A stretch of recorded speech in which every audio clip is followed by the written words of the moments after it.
မိခင်တွေအနေနဲ့ဖြတ်တန်းခဲ့ရတဲ့အိပ်ပညာတွေပင်ပန်းနာကျင်ခဲ့ရတဲ့မိဘမှုတွေအစုံမှာကိုယ့်ရဲ့ကလေးငယ်လေးကကိုမျော်လင့်နေခဲ့တဲ့ပုံစံကိုတော့ပြပေးနိုင်မှာမဟုတ်ပါဘူး။ဒါပေမဲ့ကိုယ့်အနေနဲ့ကလေးနဲ့ရင်းနှီးလာတာနဲ့အမျှမိခင်နဲ့ကလေးကြားမှာတန်ရောစင်တလာတာကစပြီးတော့ဒါဟာချစ်ပါတယ်လို့အကျယ်ကြီးပြောလိုက်တာထက်အများကြီးပိုတိတာတာကိုတွေ့ရပါလိမ့်မယ်။ဒီလိုမျိုးတန်ရောစင်တွေ့လာတာကတိုးတက်လာခြင်းတစ်မျိုးပါပဲနော်။ကိုယ့်ရဲ့ကလေးငယ်လေးကကိုယ့်ရဲ့ကြီးစွာမှုတွေခံစားလာရတာနဲ့အမျှတစ်နေ့ထက်တစ်နေ့မိခင်ကိုပူပူချစ်လာပြီးတော့သူတို့နေသူတို့ဟန်နဲ့ကျေးဇူးတင်စကားပြောကြပါလိမ့်မယ်နော်။ဒါကြောင့်ဒီနေ့ဗီဒီယိုလေးထဲမှာတော့ကလေးငယ်တွေကကိုယ့်ကိုချစ်ချောင်သိနိုင်မယ့်နည်းလမ်းလေးတွေကိုပြပြပေးလိုက်ပါရရှင်။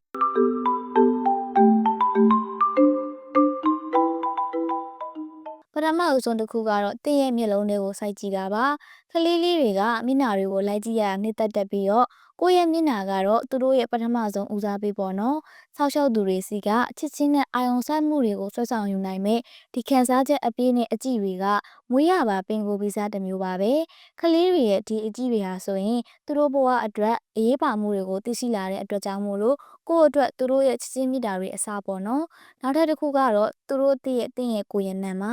ခလေးလေးတွေကသူတို့ကိုဆောက်ရှောက်နေသူတွေကိုရက်သက်တစ်ပတ်အနှဲငယ်အတွင်းမှာပဲသိရှိမှတ်မိပြီးတော့ဒီလူတွေကသူတို့လေးတွေရဲ့ဦးစားပေးတွေဖြစ်လာတတ်ပါတယ်။ဝေးပြဲနေတဲ့နှီးစီပန်းတွေနဲ့တင့်ရဲ့ချွေးနဲ့နို့နဲ့ရနေတဲ့အင်ဂျီကိုရှင်းမယ်ဆိုရင်သူတို့ကတင့်အင်ဂျီကိုပဲအမြဲတမ်းရွေးချယ်ကြပါလိမ့်မယ်နော်။တပတ်သားလေးတွေတောင်မှသူတို့မိခင်တို့စို့နေတဲ့ရင်ခံစားကိုလှမ်းဆွဲတတ်ပါတယ်။ခလေးလေးတွေအတွက်သူတို့မိမိရဲ့ကိုယ်သင်းနှန်းထက်ပို့ပြီးတော့ချုံမိန်တာတော့မရှိတော့ပါဘူးနော်။နောက်ထပ်တစ်ခုကတော့အပြုံးလေးတွေပါတချို့တွေကကလေးငယ်လေးတွေရဲ့အပြုံးကမရည်ရွယ်ပဲနဲ့အလိုအလျောက်ဖြစ်ပေါ်ခြင်းတစ်ခုတသက်လို့ထင်ကောင်းထင်နိုင်ပါတယ်လက်တော်လောလေးလာမှုတွေအရာမွေးကင်းစားကလေးငယ်ရဲ့အပြုံးက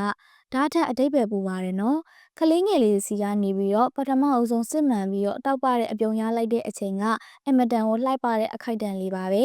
ဒါဟာသူတို့နီသူတို့ဟန်နဲ့မမေကိုချစ်တယ်လို့ပြောခြင်းပါပဲနော်ကလေးအသက်6ပတ်နဲ့10ပတ်လောက်မှာမိမိတို့ရဲ့နေ့ရက်တွေကိုတောက်ပသွားစေမဲ့သူတို့ရဲ့ပထမအဆုံးအပြုံးစစ်စစ်ကိုတင်တွေ့ရပါလိမ့်မယ်နော်နောက်ထပ်တစ်ခုကတော့တီတီတတာစကားလေးတွေပါကလေးလေးတွေရဲ့အစိုးဆုံးတီတီတတာအတန်လေးတွေကတင်ဒါမှမဟုတ်သူတို့ကိုဆောက်ရှောက်ပေးတခြားသူတွေကိုရည်ရွယ်ပြောဆိုနေတာပဲဖြစ်ပါရဲ့ကလေးတွေကစတင်စကားပြောရမှာသူတို့ကိုသူတို့စပြောတာမဟုတ်ဘဲနဲ့သူတို့ရဲ့အစောဆုံးဘာသာစကားကတင်နဲ့အဆက်အသွယ်ပြုလုပ်ခြင်းပါပဲဒါကြောင့်မို့လို့သူတို့ကိုပြန်ဆော့ကစားပေးပါတင်တို့နှစ်ယောက်စလုံးကတကယ်စကားပြောခြင်းအတွက်အစာပြိုးနေတာပါနော်နောက်ထပ်တစ်ခုကတော့အနားမှာရှိစေချင်ကြတာပါကလေးငယ်ရဲ့ပထမအဆုံး6လမှာသူတို့ကတင်မရှိလို့ရှိရင်မပြောတာကိုတွေ့ရမှာပါတင်အခန်းထဲကထွက်သွားတာနဲ့ရှုံးမဲ့ငိုကြွေးကြပြီးတော့တင်ပြန်လာရင်သူတို့ကျဉ်နဲ့သွားတာပြုံးသွားတာကိုတွေ့ရပါလိမ့်မယ်နော်ဒါကသူတို့ရဲ့တင့်အပေါ်မှာတွေ့တာလာမှုကိုပြသတာပဲဖြစ်ပါတယ်နောက်တစ်ခုအနေနဲ့ကတော့တင်ရဲ့အာယုံတွေကိုစိတ်ဝင်စားတာပါ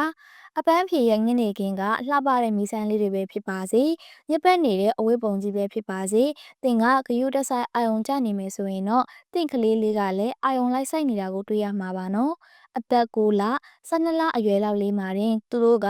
တင်နဲ့အာယုံတူတူရှိနေတယ်ဆိုတဲ့အပြုတ်မှုလေးတွေလှုပ်လာတတ်ကြပါတယ်ဒါဟာကိုယ့်ရဲ့ကလေးငယ်လေးကကိုယ့်ဘက်မှာရှိကြောင်းနဲ့ကိုယ့်ရဲ့အာယုံကိုသူတို့တန်ဖိုးထားကြောင်းပြနေတာပဲဖြစ်ပါတယ်နောက်ဆုံးတစ်ခုကတော့အကာအကွယ်တစ်ခုလိုပါပဲဒဇိန်တယောက်ကရုတ်တရက်ကြီးစားလာတဲ့အခါမှာကလေးလေးကတင်းရဲ့ရင်ထဲကိုခေါင်းတိုးလိုက်တာကိုအံ့ဩမသွားပါနဲ့နော်ဒါဟာဖြစ်ဖြစ်စဉ်ဖြစ်ပြီးတော့ဒီလိုမျိုးတင်းစီကနေပြီးတော့ကာကွယ်မှုယူတယ်ဆိုတာကသူတို့တင့်ကိုချစ်ပြီးတော့တင်ဟာသူတို့ကိုကာကွယ်ပေးနိုင်မယ်လို့ယုံကြည်နေတာကိုပြနေရဖြစ်ပါတယ်ဒီလောက်ဆိုလို့ရှိရင်ကလေးငယ်တွေကမေမေတွေကိုချစ်ကြောင်းဘလို့နီးလန်းတွေနဲ့ပြလဲဆိုတာကိုသိသွားတော့ပြီလို့ထင်ပါတယ်နောက်ထပ်လည်းဒီလိုမျိုးကျမကြီးနဲ့ပတ်သက်တဲ့ဗဟုသုတဗီဒီယိုလေးတွေကိုတင်ဆက်ပေးသွားမှာမို့လို့ဆက်လက်စောင့်မျှော်ကြည့်ရှုအားပေးကြပါအောင်နော်အားလုံးကိုကျေးဇူးတင်ပါတယ်ရှင်